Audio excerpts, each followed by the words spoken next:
The Mistress of George IV, Maria Fitzherbert, Part 2.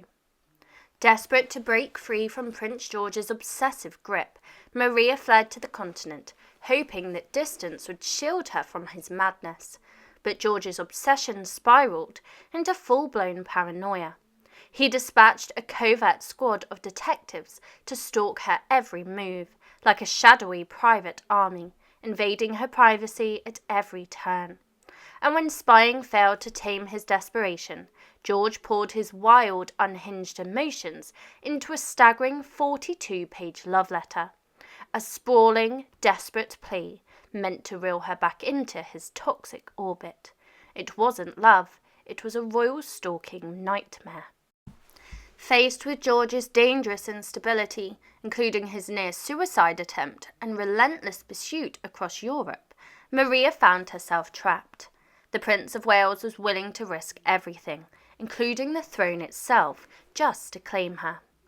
Under the crushing weight of his persistence and his dangerously volatile heart, Maria finally gave in, returning to England to marry the man whose passion was as much a curse as a blessing. It was not a victory, it was the start of a new kind of torment. Far from the glittering royal weddings that grace the history books, Maria and George's marriage was kept a secret, whispered only in shadows. Their vows took place in the claustrophobic confines of Maria's drawing room, far from the public eyes. But the ceremony's biggest scandal wasn't its secrecy, it was who officiated. The only clergyman willing to marry them was a disgraced priest rotting away in debtor's prison. To secure his freedom, George paid off his crippling debts, proving just how far he'd sink to legitimize a love forbidden by law and crown.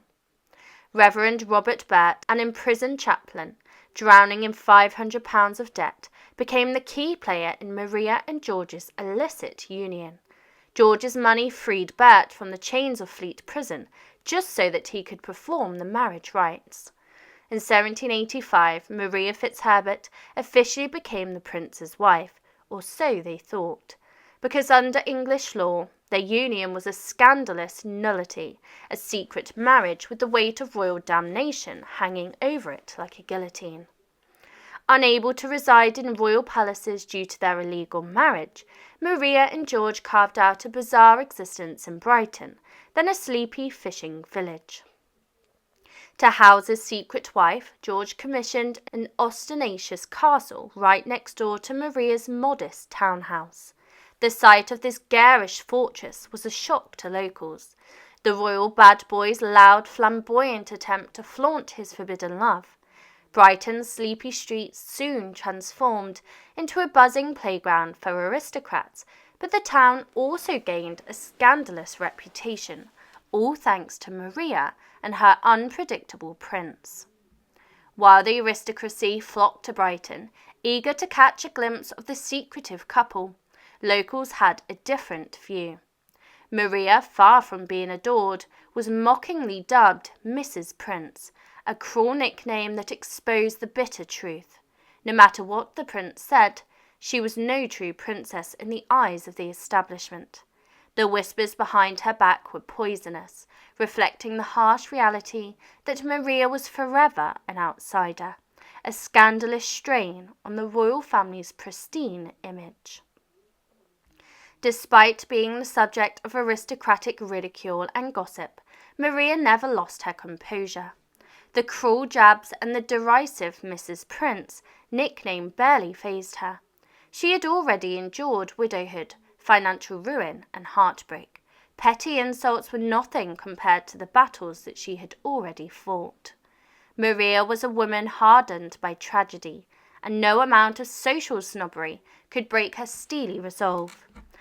But beneath her calm exterior, the stakes were higher than ever. The secret marriage was a scandal that could not be contained.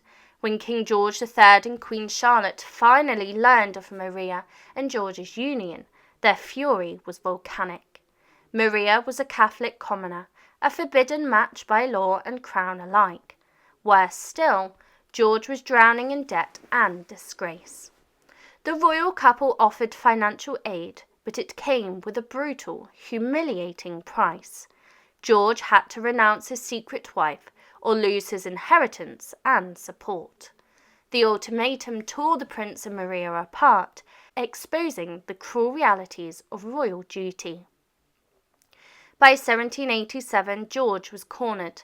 The crown's financial lifeline was dangling over him, but it came at a terrible cost: the official rejection of his marriage to Maria. Torn between his love and his debts, the prince played a losing game of sacrifice. He chose the crown over his heart, cruelly abandoning Maria and condemning her to obscurity. It was a choice that shattered her and set a pattern of betrayal that would haunt their relationship for years to come. In a public declaration designed to erase Maria from memory, George branded rumours of their marriage malicious falsehoods. The woman who had risked everything for him was denied even the dignity of acknowledgement. Maria was left devastated and humiliated, her heart broken and her dreams shattered. The man that she loved had disregarded her like a worn-out garment, leaving her to wrestle with despair and the terrifying thought of ending it all. Despite all of the pain, Maria tried to forgive George and reclaim their fractured bond, but George's wild ways were never far behind. His infamous womanizing reared its ugly head again, with the enchanting Countess of Jersey, Frances Villiers, stealing his attention. With brutal cruelty, George ended his relationship with Maria, choosing lust and scandal over loyalty. The betrayal cut deeper than ever. Maria was left to pick up the pieces of her broken heart once again. On the 23rd of June 1794, Maria received the cruelest blow, a cold, unfeeling letter officially ending their relationship.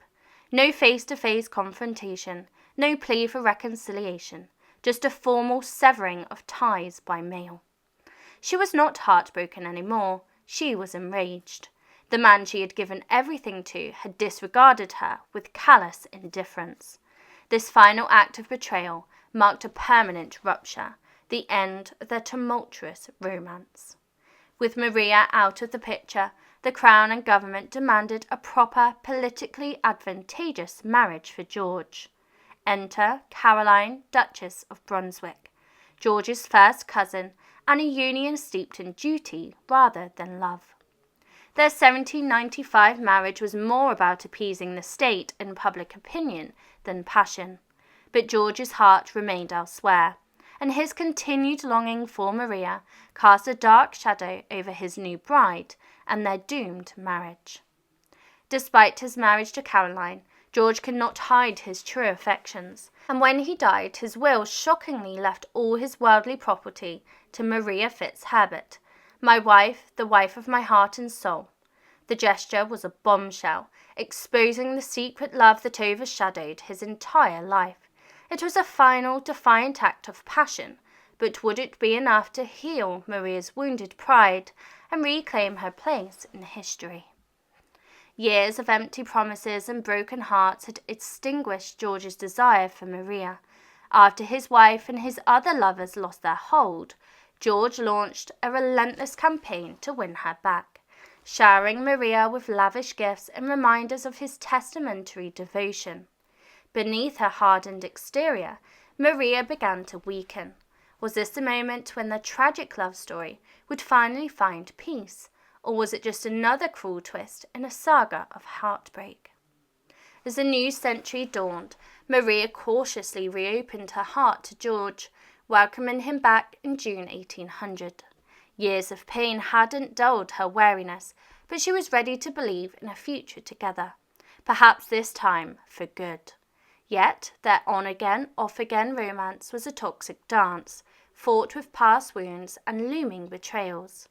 Could two such fractured souls ever truly find peace, or were they doomed to repeat their tragic cycle?